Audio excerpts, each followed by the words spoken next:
Good morning, everyone. We are reading in Book 1, the Book of Beginnings, Canto 5, the Yoga of the Spirit's Freedom and Greatness. And we reached page 79. I think we stopped on line 188. We'll read on from line 199 on page 79. The line is, aware of his occult, omnipotent source. This is King Asvapati. His soul retired from all that he had done. He sees the littleness and pettiness of human life, and his soul decides that this is not at all what it needs or wants. It has to withdraw and seek for something else. And then he has this experience of a golden influx flowing through heart and brain, a force coming down into the mortal limbs, into the body, current from eternal seas of bliss. He felt the invasion and the nameless joy. We'll read on from there. Will you start, Luba, please?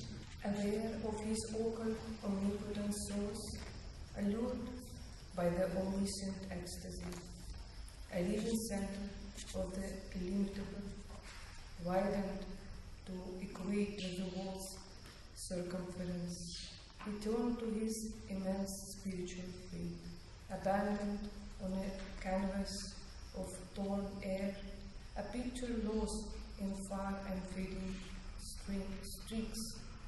The earth's nature's summits sank below his feet. He climbed to meet the infinite moon above.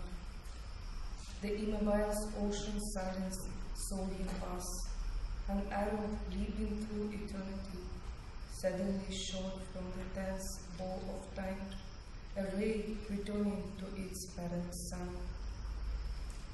Opponent of that glory of escape, the blank illusion swung its dragon tail, lashing as slumbrous, infinite by its force, into the deep obscurities of form. Death lay beneath him like a gate of sleep. One pointed to the immaculate delight, questing for hope as for splendid prey. He mounted, burning like a cone of fire. Thank you. Perhaps last week we discussed this first sentence, wakened to equate with the world's circumference. A living center of the illimitable. I think we talked about those two lines. So King Asvapati is leaving behind the earth nature. He turned to his immense spiritual fate. And Sri Aurobindo somehow describes him as taking off like a rocket, like a firework, or launching a spaceship. No? The earth nature, the very highest levels of the earth nature, sank below his feet. Picture, like a picture painted on canvas, and the canvas has been torn, abandoned on a canvas of torn air.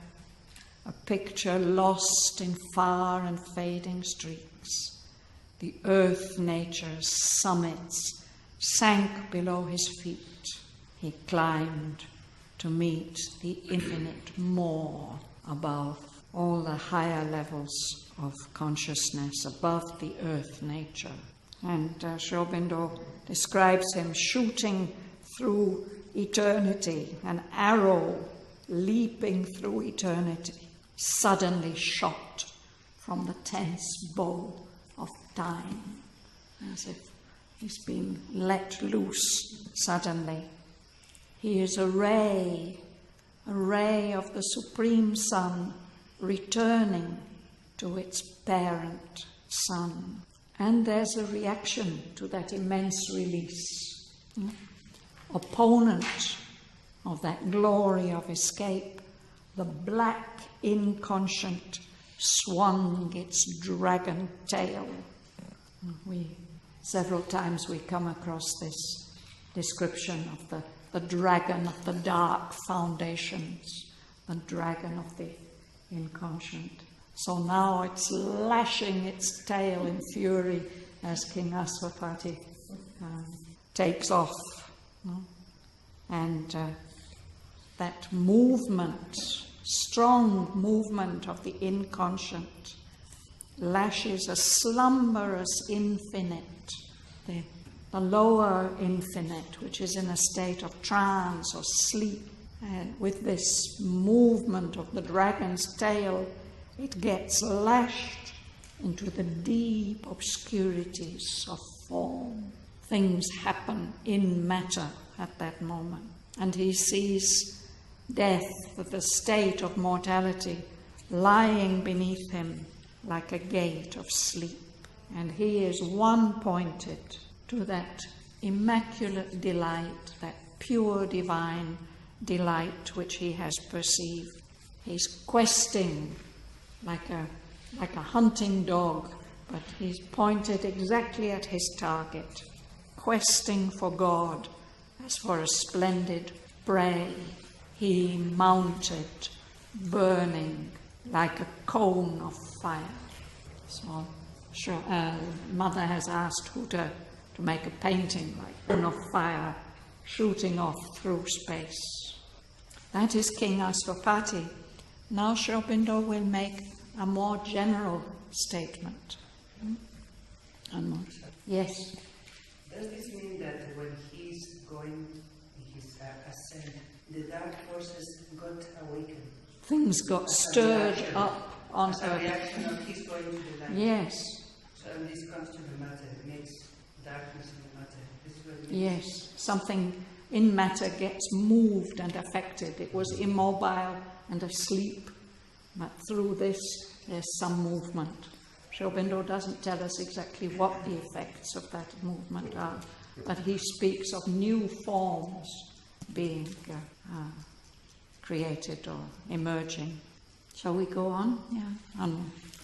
To a few is given that godlike rare release, one among many thousands, never touched, engrossed in the external world's design, is chosen by a secret witness eye and driven by a pointing hand of light across his soul's unmapped immensity.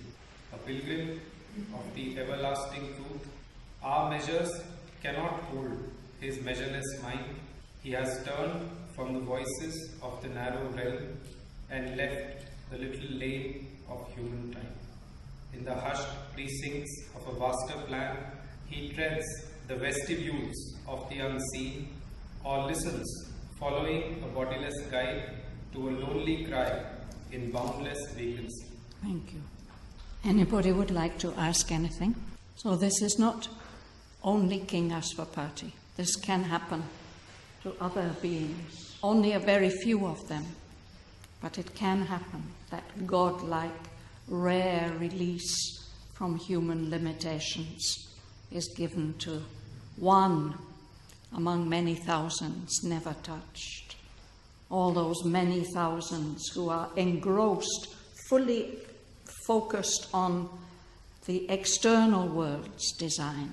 If you're engrossed, all your attention is given to the book you are reading or the film you are watching.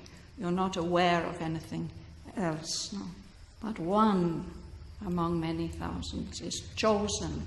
There's an eye watching above, chooses that one, and then he's driven as if by a pointing hand of light, saying that way. He's driven across his soul's unmapped immensitudes, the vast space in his own soul, the unlimited vastness of the soul, which hasn't been mapped. He becomes a pilgrim of the everlasting truth. That's where he's heading for. Our human measures can no longer hold his mind. It's become vast, measureless. He's turned away from the voices of this narrow realm where we live, left the little lane of human time. He's walking as if in a vast temple. Precincts it's a word that we use for the territory, the premises of a temple. And the precincts are defined by walls, by enclosures. No? In that vaster plan, there is silence. It's very, very quiet. He's treading the vestibules of the unseen. The vestibule is a small room at the entrance of the house where you can take off your shoes and your raincoat and your hat and move in to the... Yeah, the word, the file dedicated to Vesta, the house spirit. Yes? Vesta vestibulum. Oh, Vesta. Thought it's where you take off your vestments, your outer clothes also. Yeah. Exactly. Yeah. Chamber also be a small vestibule. Yeah, exactly, yes. Here is Anandi approaching through the vestibule. So either he's passing through those antechambers of the unseen, or he's moved on further. He listens, he's following a sound, a lonely cry in boundless vacancy. There's an invitation, a call, which is guiding him on his pilgrimage. Don, you would read? His soul Wait a moment. All the deep cosmic murmur falling still. He lives in the hush before the world was born. His soul left naked to the timeless one. Far from compulsion of created things, thought and its shadowy idols disappear. The molds of form and person are undone. The ineffable wideness knows him for its own, a lone forerunner of the Godward earth, among the symbols of yet unshaped things, watched by closed eyes, mute faces of the unborn. He journeys to meet the incommunicable, hearing the echo of his single steps in the eternal courts of solitude. A nameless marvel fills the motionless hour. His spirit mingles with eternity's heart and bears the silence. It's as if he goes beyond the universe, this one.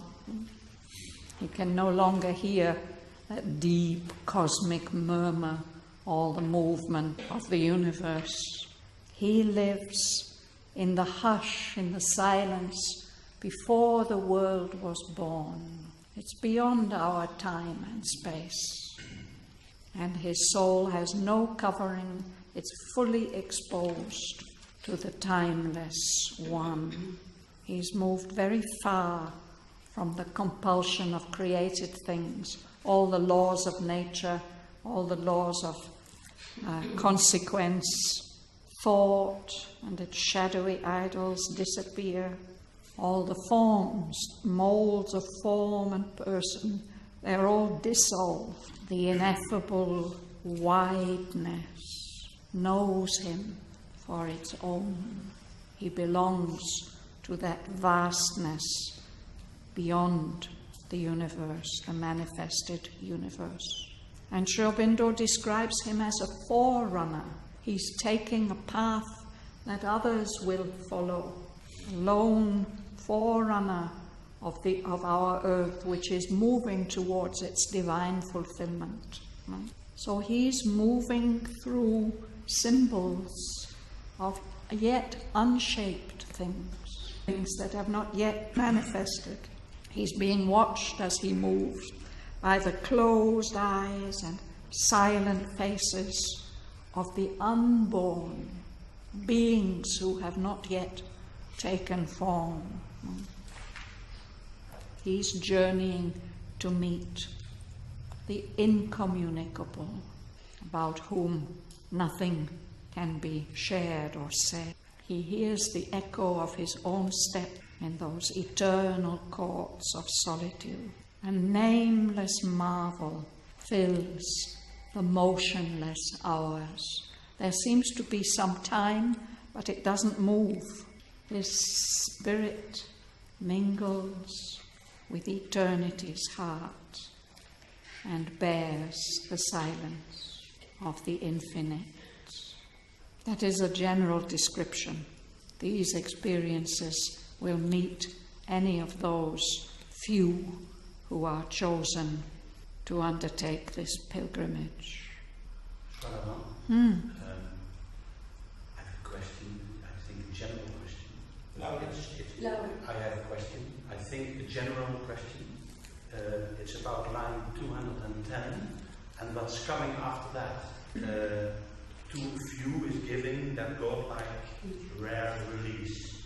That's line 210. Yes. And my question is now, does Sri Aurobindo not say at the same time that if we do the things we have to do, we can reach that state also? He implies something like that if this can happen to a few. But in the next line, he does say that those few are chosen. Maybe not everybody is chosen. And how we can qualify ourselves to be chosen, he doesn't go into detail about that here. It's that idea that perhaps you can't choose yourself. No? You're chosen by a higher power, and then you're driven on that path. But of course, we've been shown, King Asvapati, how he was destined for this. He's been given the preparation and the experiences, and this is what he's come to earth. That's what he's come to earth to do. But at least this is not a unique case. No, it may be for only a very few, but still for a few it is given. And these few are forerunners then. These are forerunners going ahead of the movement of the earth. Like he is alone forerunner. But he's a lone forerunner. At the moment he's alone, yes. Yeah. He's not alone. I'm curious to know what's by the closed eyes, mute faces of the unborn. Yeah. He's moving into the future, to the things that haven't been manifested yet, that are waiting to be born, come into the universe. I thought it's kind of a gods maybe, or some sages who's watching his journey, no? No, I don't think it is that, because he's a forerunner. He's going ahead of the material manifestation, and these possibilities are there, waiting, watching. Here he says the next line, 211. One among many thousands, he's got one among many millions. That's right, yes. That is the indication. Later on he's going to be very I do. Mother said somewhere only 1 in a million has realized their soul. Have we read the next section? I think so, no? Yeah. So, yes. So we can go ahead, please. In a divine retreat from mortal thought, in a prodigious gesture of soul sight, his being towered into pathless heights, naked of its vestures of humanity. As thus it rose to meet him bare and pure, a strong descent leaped down, a might, the flame, the beauty half visible with deathless eyes, a violent ecstasy, a sweetness dire, enveloped him with its stupendous limbs, and penetrated nerve and heart and brain, that thrilled and fainted with the epiphany. His nature shuddered in the unknown's grasp. In a moment shorter than death, longer than time, by a power more ruthless than love, happier than heaven, taken sovereignly into eternal arms, hailed and coerced by the stark absolute bliss, in a whirlwind circuit of delight and force, hurried into unimaginable depths, upborne into immeasurable heights, it was torn out of its mortality, and underwent a new and borderless change. Thank you. So first there's an ascent, this divine retreat from mortal thought. His being towers up, going up, as we have seen, like a rocket, and it's leaving behind its vesture, its clothing, its covering of humanity. It's questing for the delight, no? One pointed to the immaculate delight, questing for God as for a splendid prey. He mounted, burning like a cone of fire. So as his being surges up out of its human limitations, as thus it rose, then a strong descent leaps down to meet him. A might, a flame, a beauty half visible with deathless eyes, a violent ecstasy, a sweetness dire, something so intense it's terrible, enveloped him with its stupendous limbs and penetrated nerve and heart and brain that thrilled and fainted with the epiphany, with this revelation of the divine presence. His nature shuddered in the unknown's grasp. And this descent brings about a transformation. In a moment shorter than death, longer than time, by a power more ruthless than love, happier than heaven, taken sovereignly into eternal arms, hailed and coerced by a stark absolute bliss, in a whirlwind circuit of delight and force, hurried into unimaginable depths, upborne into immeasurable heights, it was torn out from its mortality and underwent a new and bornless change, a limitless change. This is the second transformation that we've seen Asvapati undergo. The first came at the end of Canto 3 on page 44. Right.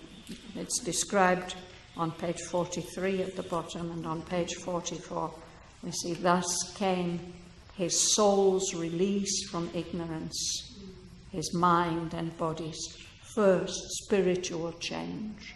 And that change was already a very great change, which enabled him to connect with the universal strengths and to fill Earth's smallness with their boundless breadths.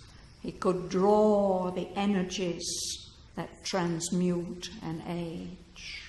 Shraddhavan is the beginning of the transformation, no? And this possibly is the end, the second part? There are, I think, totally 4 transformations described.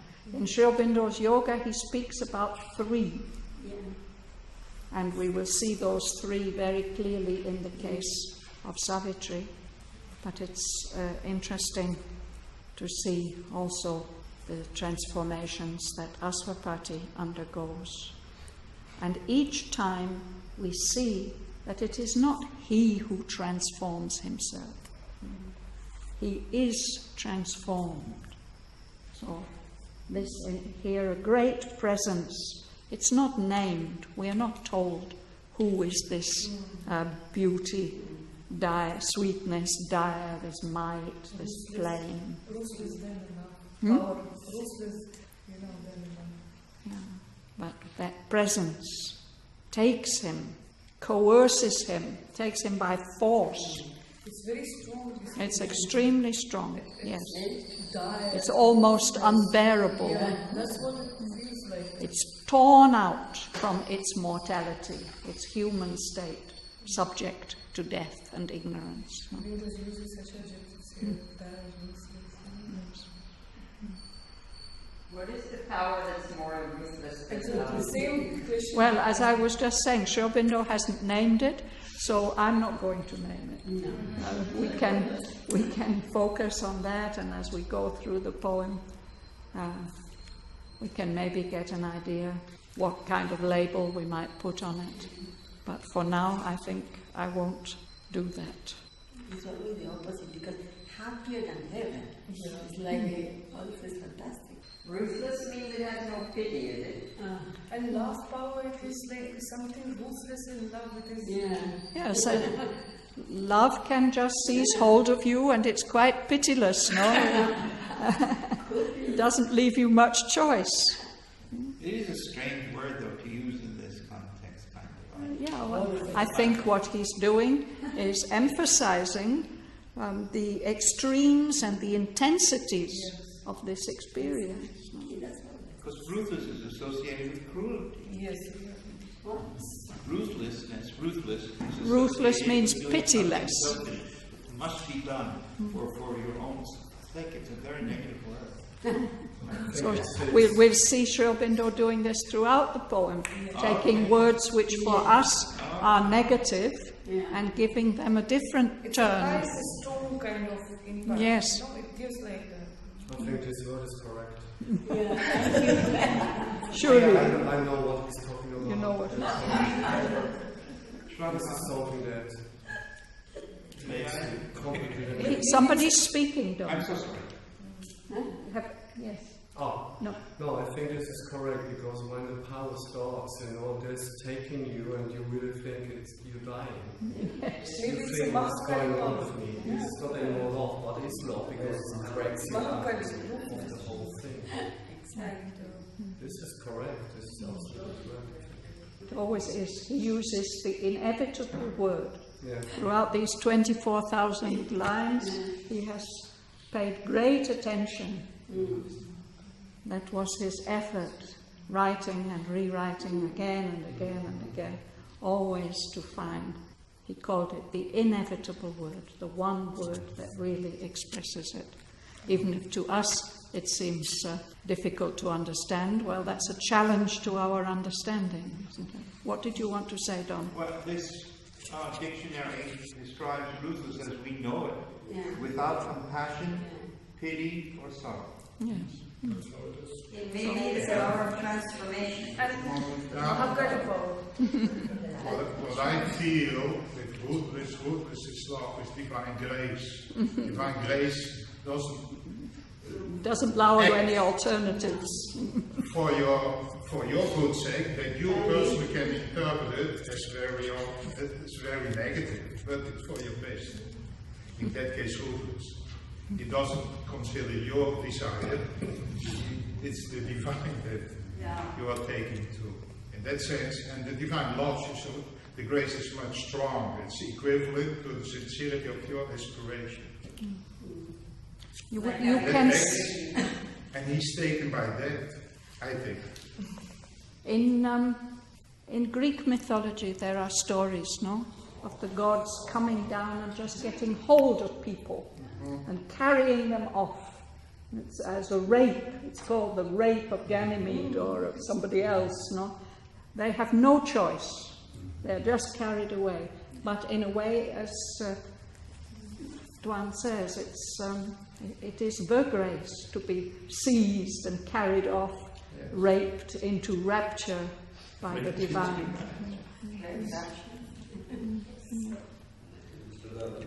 The image comes to my mind. Say, for example, we are in a big tower, spiral fire, and the firefighter walks inside, and there is a child who is fearful of the whole thing. And the firefighter will be ruthless in taking the child and pull through the window. He knows very well there is a Somebody to catch him. there you cannot be kind as well, but you have to be ruthless. Yes, right, something like that. Also, I wanted to say that all these words that Aurobindo is using, we can see them like the artist adding a brushstroke of colour here and here and here, and it's the overall effect. Each one is contributing something, even if, and similarly with a musician, a composer, he will be adding notes. Sometimes they might seem discordant, and you wonder, what's that? You know, the ear wonders, but they add up to something. That's what Aurobindo'S doing here. Shraddhavan, in poetry, it's very normal to use this kind of opposition words to make you feel more what the author wants to say. It's quite normal. No?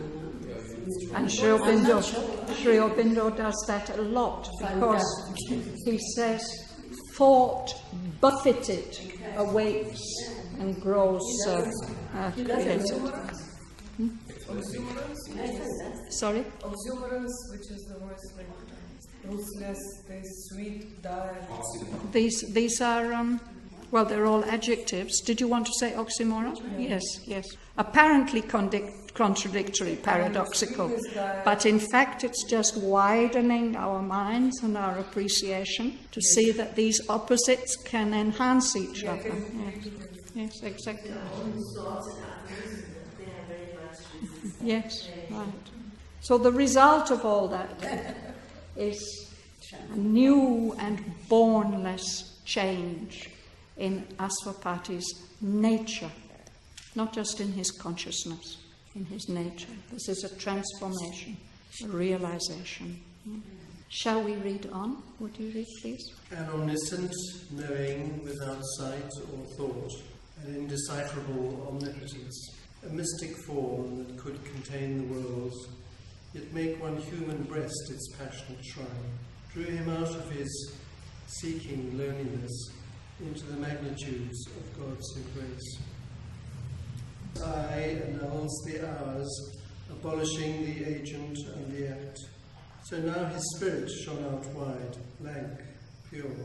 His wakened mind became an empty slate on which the universal and soul could write. All that represses our fallen consciousness was taken from him like a forgotten load. A fire that seemed the body of a god consumed the limiting figures of the past and made large room for a new self to live. Eternity's contact broke the molds of sense. A greater force than the earthly held his limbs. Huge workings bared his undiscovered sheaths. Strange energies wrought and screamed, tremendous hands, unwoundable cord of mind and freed the heavenly whiteness of a Godhead's gaze. Thank you.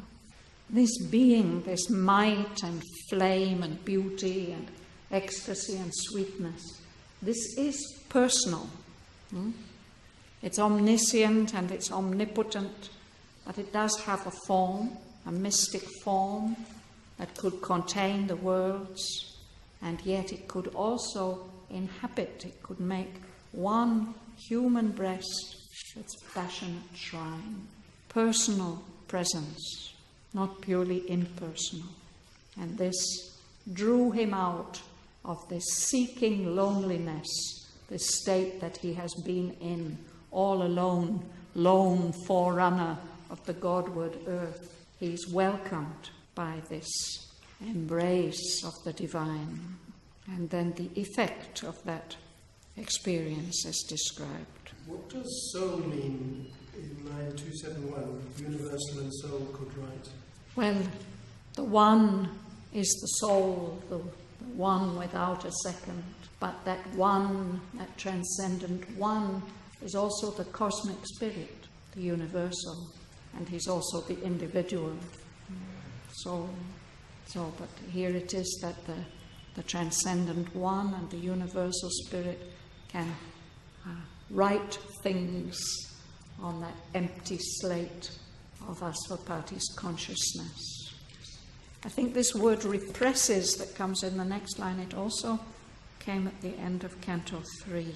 There he says, suppressed, all now suppressed in us, began to emerge.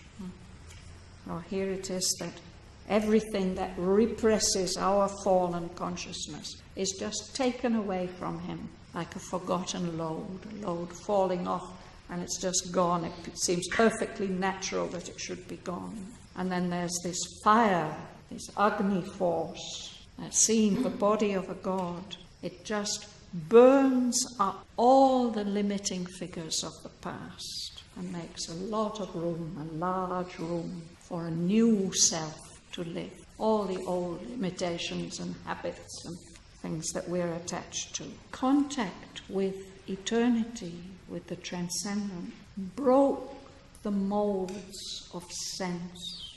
Everything that all the information we receive through our senses is molded. It's in familiar patterns, so that we immediately respond to these touches with recognition. But all that is being taken away, those limiting molds of sense from Asvapati. A greater force than the earthly held his limbs. This is not earthly, material life energy that's holding his life, his body. And huge workings bear his undiscovered sheaths. We don't only have a physical sheath, we have a subtle physical sheath and a life sheath, like perhaps several mind sheaths. No? So now that he's no longer limited by this earthly force, these undiscovered sheaths, these subtle bodies are revealed. Strange energies that he's not used to worked, and screened tremendous hands unwound the triple cord of mind and freed the heavenly wideness of a Godhead's gaze. I think that Nalini Kanta Gupta has given a talk or written a small essay about this triple cord of mind. It's a Vedic idea that all we individual beings in the world, we are tied to this earthly existence by this cord which has 3 strands of physical, vital and mental. And when that is unwound, then we are no longer this animal tied to the sacrificial post or enclosed in the sacred enclosure. The being becomes free. So this sets free in Asvapati the heavenly wideness of a Godhead power of vision and perception, which is that of a divine immortal being. Anandi, you'll read. To address the world-shaping sin, they are reached through forms to the hidden action, a cosmic feeling of transcendent sight, increased and heightened were the instruments. Illusion lost her grandness in lens. After we had failed hand, the measures fell. Tomic looked the things that loom so large. The little ego's ring could join no more. In the enormous spaces of the self, the body now seemed only a wandering shell.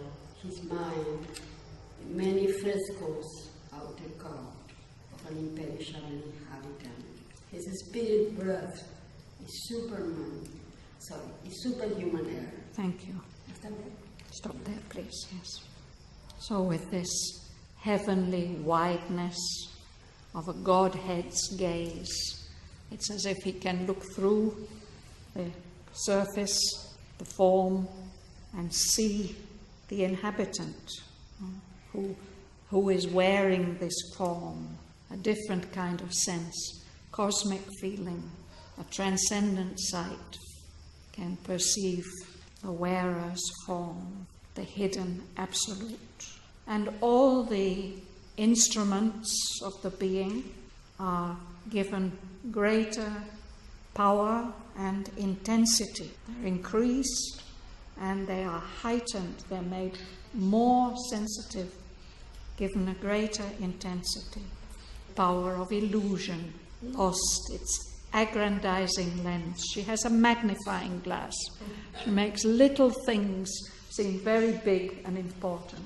But now, as from her failing hand, the measures fell, atomic looked the things that loomed so large.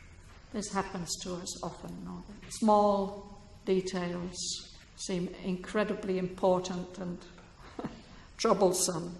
But when the true sight is there, they're seen for their smallness.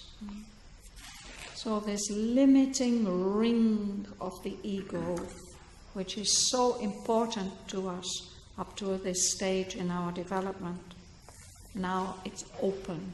It can't close anymore. There's a way out. It's not the end of the ego, that comes a little later, but it's no longer so powerful. And that changes his own self-perception. Now he feels the enormous spaces of his self. The body now seemed only a wandering, empty shell. The real being is much, much vaster than the body. And the mind, it's no longer no longer these glasses that we look through. It's also much vaster. It seems like the outer courtyard, beautifully decorated with many, many different images, but inhabiting it is something else, an imperishable inhabitant. These are the perceptions of the self, and his spirit takes a deeper breath. It breathes a superhuman air. Daniel, you read? The imprisoned deity rent its magic fence, as with a sound of thunder and of seas. Vast barriers crashed around the huge escape, immutably parallel with the world, circle and end of every hope and toil, inexorably drawn round thought and act. The fixed, immovable peripheries effaced themselves beneath of incarnated street, the dire bellowment and the bottomless crypt, between which life and thought forever move, forbidden still no cross the dim drowns. The guardian darknesses mute and formidable, empowered to circumscribe the wingless spirit in the boundaries of mind and ignorance, protecting no more a dual eternity, vanished, rescinding their enormous role. Once figure of creation swaying ellipse, the expanding zero lost its giant curve. Thank you. This is rather a difficult passage, isn't it? With this liberation into the wideness of a Godhead's gaze, then the imprisoned deity, the divine being imprisoned within the human nature, tore apart its magic fence, this fence that keeps the sacrificial animal confined. And these barriers that they crash down with a sound of thunder and roaring seas. Vast barriers crashed around that huge escape as the imprisoned deity tore apart its magic fence. It seems there are some fixed, immovable peripheries, boundaries, that are unchangeably coeval with the world. Coeval, it means they last as long as the world came into existence when the world came into existence. They're there, they won't change as long as the world lasts. He later describes it as an expanding zero, a huge circle. They are circle and end of every hope and toil. They are inexorably drawn around thought and act. This line, can you explain? Yeah, that line, those peripheries have been drawn around, and inexorably, it's like ruthless, pitilessly, and they are not going to be changed. Something that's somebody who's inexorable, he gives his decision, and nothing can change it. But now they are effaced. They're just wiped out, these fixed, immovable peripheries. Effaced themselves. beneath the tread of the incarnate divine. Nothing can resist his tread. They just disappear. By their own will, that's interesting. Nothing destroys them, they take themselves out. Efface them. They just disappear. And then he says, there's a dire velamen and a bottomless crypt between which life and thought forever move. A velamen is a veil. It's usually the sacred veil. For example, in the Jewish temple, there was a velamen, and the ark was kept behind that. This veil, which ordinary people are not allowed to pass. He says this is a terrible velamen, or at least it's awe-inspiring. It's a dread velamen. That's above somewhere, that uncrossable boundary. And below there's this bottomless crypt, this deep, secret, also sacred hole. And our life, human life and thought, have to move always.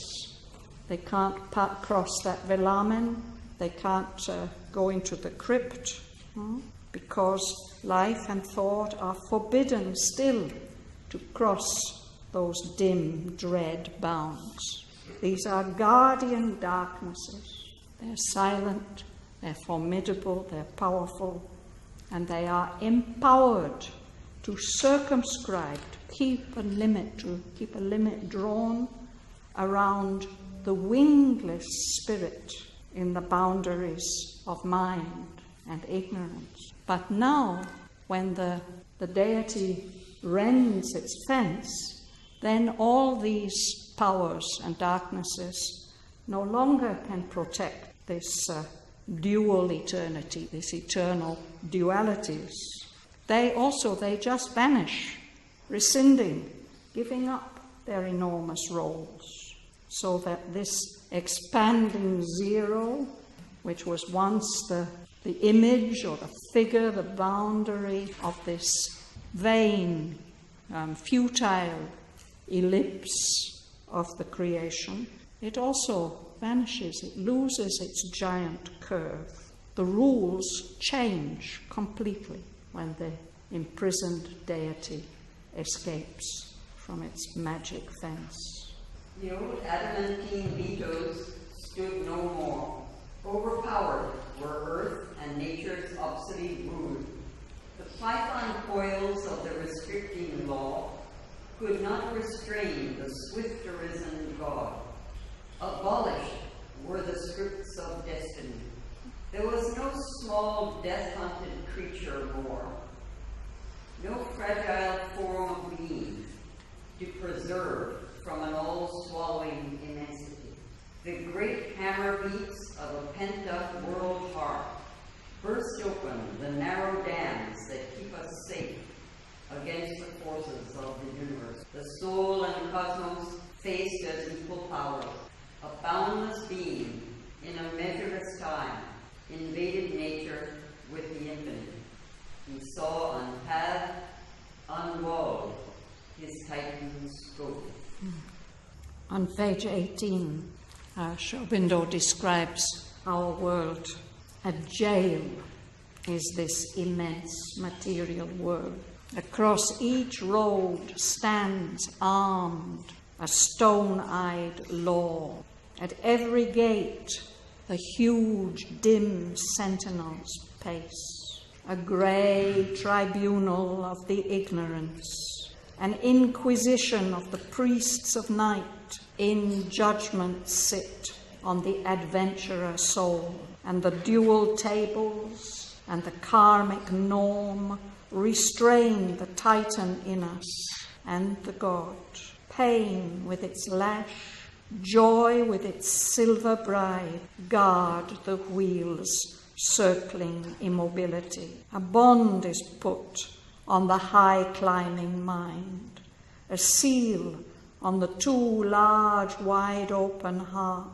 Death stays the journeying discoverer light. Thus is the throne of the inconscient safe, while the tardy coilings of the eons pass, and the animal browses in the sacred fence, and the gold hawk can cross the skies no more. But now for King Aswapati, none of that applies anymore. The magic, the deity, the imprisoned deity, has rent through that magic fence, and the barriers have all crashed, and the guardian darknesses have had to give up their role. So all these old adamantine vetoes, these firm decrees that no, you can't, these all are overpowered. The old rule of earth and nature, which dominates us for so long, have become obsolete for him.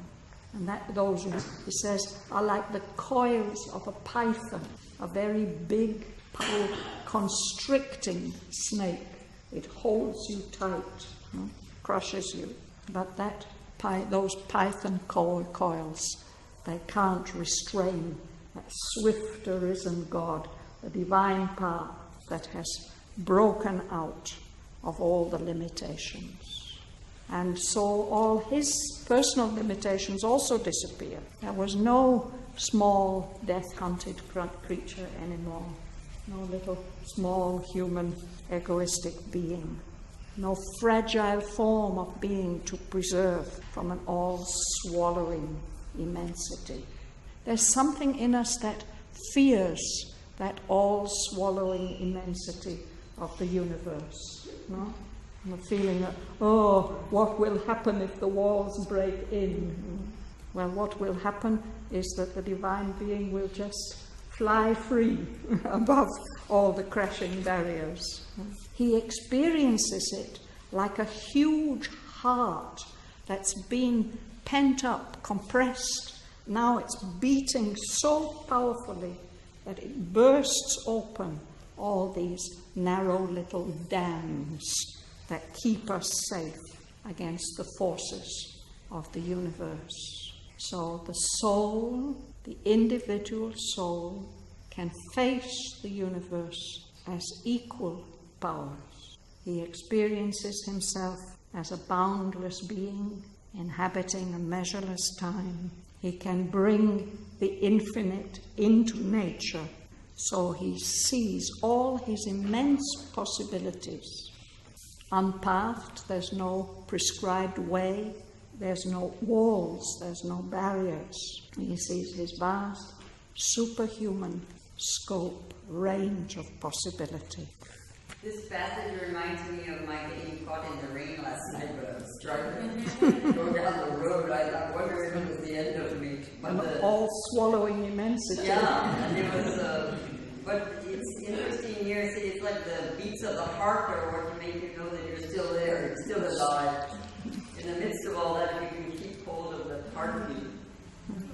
Yeah, it's marvelous. But this is a world heart. Mother has spoken about this, no?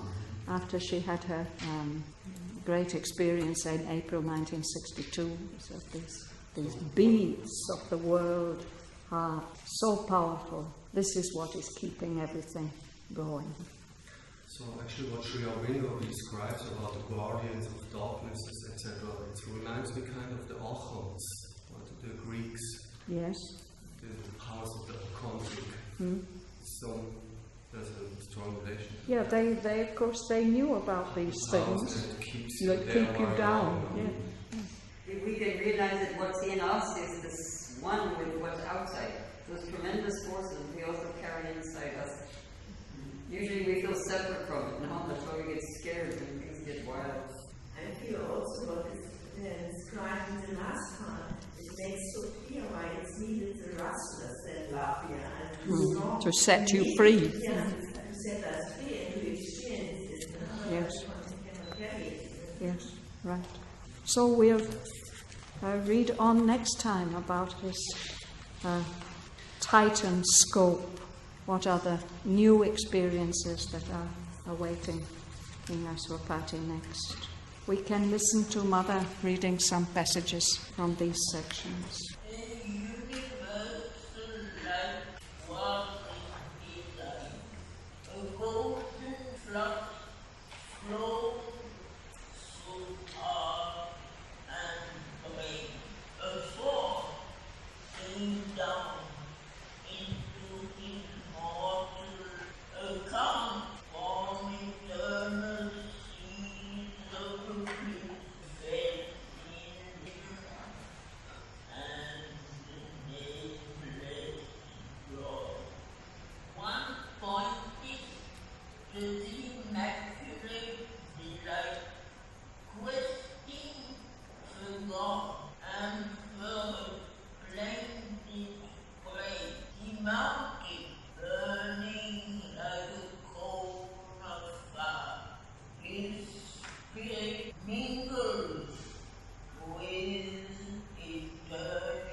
His nature shuddered in the unknown sky, in a whirlwind circuit of delight